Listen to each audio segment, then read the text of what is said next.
RCB విజయోత్సవ ర్యాలీలో చోటు చేసుకున్న తొక్కిసలాట ఘటన రోజుకో మలుపు తీసుకుంటుంది. రాష్ట్ర ప్రభుత్వం సీనియర్ ఐపీఎస్ అధికారులతో పాటు పలువురు పోలీస్ అధికారుల్ని సస్పెండ్ చేసింది. ఆర్సీబీ యాజమాన్యంలో కొందరు అరెస్ట్ అయ్యారు. తాజాగా విరాట్ కోహ్లీపై బెంగళూరు పోలీసులు కేసు నమోదు చేశారు. ఇక ఈ ఘటనలో మరో కీలక పరిణామం చోటు చేసుకుంది. కర్ణాటక స్టేట్ క్రికెట్ అసోసియేషన్ ఉన్నతాధికారులు తమ పదవులకు రాజీనామా చేశారు.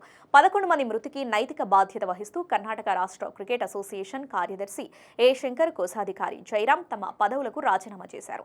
తమ రాజీనామా లేఖలను కేఎస్సీఏ అధ్యక్షుడికి సమర్పించామని తెలిపారు. ఇలా ఒక్కొక్కరిపై వేటు పడుతూ ఉండటంతో ఆర్సీబీ యాజమాన్యంలో టెన్షన్ మొదలైనట్లు తెలుస్తోంది. జరిగిన దారుణం దేశవ్యాప్తంగా సంచలనం సృష్టించడంతో ఆర్సీబీ ముందు మరిన్ని సవాళ్లను ఎదుర్కోబోతున్నట్లు తెలుస్తోంది.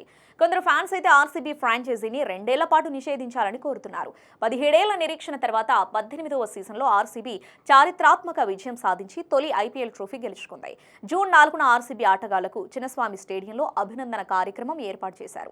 ఈ కార్యక్రమానికి పాసులున్న వారికే ప్రవేశం కల్పించినప్పటికీ 2 లక్షలకు పైగా అభిమానులు అక్కడికి చేరుకోవడంతో పరిస్థితి చేదాటిపోయింది. ఈ తొక్కిసలాటలో 11 మంది చనిపోయారు.